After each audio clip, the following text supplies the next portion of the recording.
Allah lebih cinta pelaku maksiat yang gemar bertobat dibandingkan orang soleh yang tidak pernah merasa salah. Jadi kalau antum pernah berbuat maksiat, karena anda manusia, tapi karena anda manusia, anda tobat. Karena yang tidak tobat itu cuma setan. Setan salah, setan nggak tobat. Manusia salah, manusia tobat. Ketika anda tobat, Allah cinta. Anda merasa soleh, tapi nggak pernah merasa salah, Allah malah nggak suka. Allah lebih mencintai pelaku maksiat yang gemar bertobat dibandingkan orang soleh yang tidak pernah merasa. Bikin status tuh.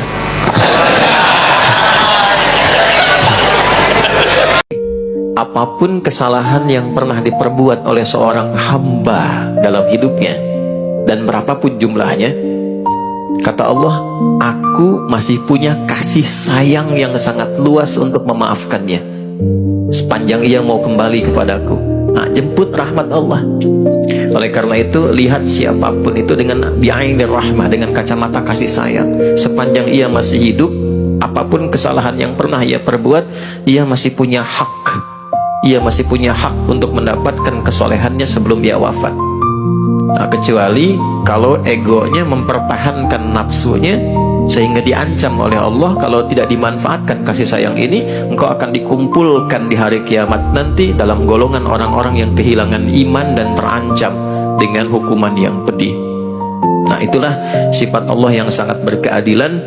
Siapapun yang punya kesalahan dalam hidup, apapun jenisnya, masih punya hak untuk menjadi pribadi yang lebih baik sebelum ia wafat. Dan dengan itu pula kemudian kita kembali kepada Allah dalam pertanggungjawaban yang akan kita bawa. Intinya, cari guru yang baik. Guru yang baik pun harus siap menghadapi tantangan dalam mengajar secara baik. Yang ketiga, selalu melihat orang lain dengan cara pandang yang baik, sehingga punya harapan untuk menjadi orang baik. Dan yang terakhir, jangan menantang apapun yang sudah Allah larang atau sudah Allah ingatkan, karena resikonya itu terancam berat di kemudian hari. Semua masih punya kesempatan untuk kembali menjadi lebih baik. Seberat apapun kesalahan yang pernah dilakukan, sehitam apapun dosa yang pernah diperbuat, selalu kita masih memiliki hak untuk menjadi hambaku. Aku ciptakan kau itu untuk ibadah, jangan banyak mainnya. Dan aku telah bagi rizkimu, itu pasti aku akan berikan. Gak usah terlalu capek mencari rizki. Tinggal engkau beraktivitas, bergerak, bekerja, aku akan berikan. Kata Allah, sepanjang kita yakin. Perhatikan kalimat ini yang dahsyat. Kalau engkau niatkan kepentingan aktivitas untuk ibadah kepadaku, aku akan mudahkan urusan rizkimu sehingga engkau merasa lapang dalam ibadah dan cukup untuk mendapatkan rizki itu. Jadi bukan ingin, tapi cukup. Cukup itu sesuai kebutuhan, jadi nikmat roh kita. Orang yang mohon maaf terlalu banyak keinginannya, itu yang menjadikan beban hidupnya jadi berat. Ya, haus itu kan cukup minum. Ada minum air bening, kita minum, cukup. Tapi karena banyak keinginan, nafsu itu sebetulnya untuk mengarahkan pada warna dalam kehidupan supaya nyaman, bukan untuk terus dipenuhi. Saya pengen esnya es teler. Es telernya yang dari Perancis misalnya. Ya, putar, nggak dapat. Sampai sahur nggak sempet gitu kan? Susah, menyulitkan diri sendiri. Nah, kalau aspek kehidupan kita mencari seperti ini, bukan dalam aspek kebutuhan atau untuk memenuhi kebutuhan akhirat, lelah kita, capek. Nah, yang terakhir, ini kalimat hadisnya. Tapi jika engkau memilih untuk urusan dunia saja, teruskan kerja, dan tak pernah berpikir untuk ibadah, aku akan buat engkau lelah menunaikan pekerjaan duniamu itu, dan tidak pernah aku akan berikan tambahan rezeki kecuali yang telah aku tetapkan kepadamu. Jadi mau kerja keras, mau capek, mau berangkat gelap, pulang gelap, dapatnya segitu juga. Karena saat seseorang diciptakan oleh Allah telah tetap rezekinya sampai dia meninggal. 1 miliar, 1 miliar. 2 miliar, 2 miliar. 100 miliar, 100 miliar. Anda mau pekerja apapun, ya, Anda mau bisnis, mau ngajar, mau apapun, segitu juga. Karena desain rezeki itu disesuaikan untuk maslahat kehidupan kita, untuk mendekat kepada Allah. Tinggal bagaimana cara kita belajar supaya menggunakan itu dengan baik. Tapi kalau kita terus kerja dunia lagi, nggak pikir kepada konsep tadi, kata Allah akan buat dia lelah mencarinya. Dan dalam kelelahan itu dia tidak akan mendapatkan tambahan apapun kecuali rezeki yang telah aku tetapkan kepadanya. Nah, kemudian yang terakhir, Quran surah kedua ayat 216.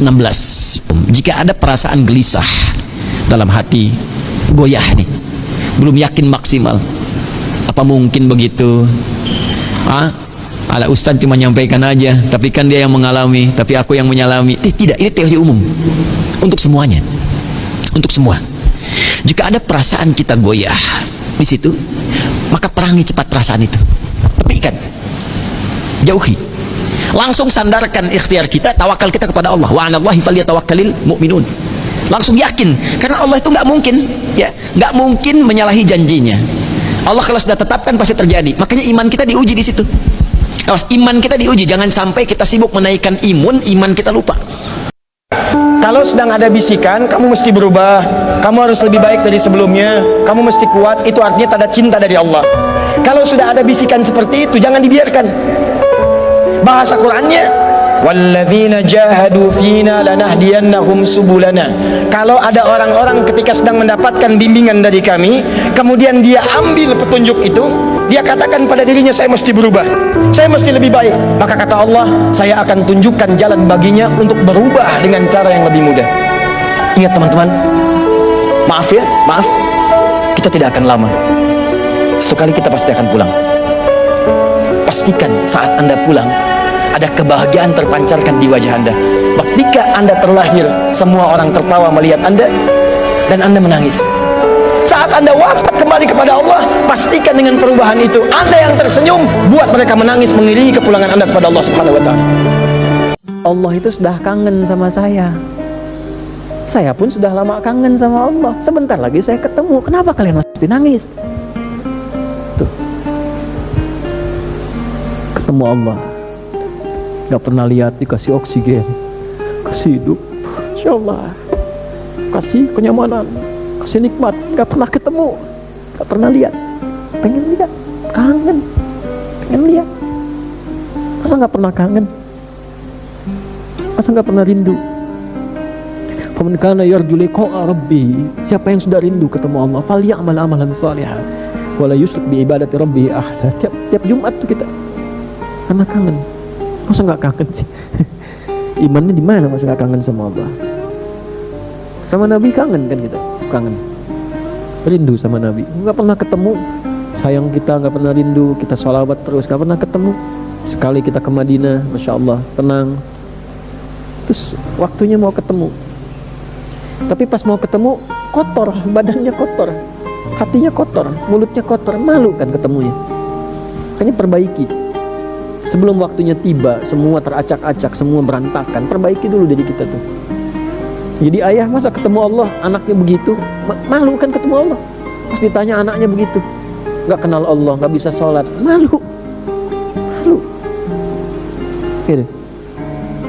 Masa mau pulang dalam keadaan kotor? Allah ngasih baik sama kita, lahirnya kita bersih, lahir bersih, bagus, baik, disayang-sayang. Masa pulangnya kotor, nggak malu?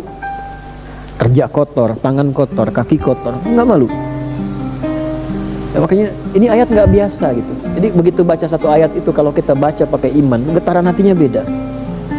Ada sesuatu yang nggak sama itu. Makanya begitu lihat matahari, belajar sebulan nih, belajar ya sebulan. Nanti bulan depan belajar tentang bintang, ya. Wa idzan nujumun kadarat. Nanti belajar tentang gunung. Wa idzal jibalu suyirat. Yang naik-naik gunung ingat Allah nggak tuh? Masa cuma pasang status aja? Pasang status naik, ya nggak apa-apa, nggak salah secara duniawi. Tapi ingat Allah nggak? Iman kita ada nggak? Apa bedanya pendaki gunung yang mukmin dengan yang belum beriman? Ya, nancepin bendera bagus, nggak apa-apa, nggak ada masalah. Tapi ingat Allah nggak? Makanya seringkali dalam pendakian itu Allah kasih keadaan-keadaan yang secara spiritual membuat kita semakin harus ingat dengan Allah. Ada kondisi yang beda. Nah, cobalah dibuat agak begitu tuh supaya suasana hatinya nyaman tuh.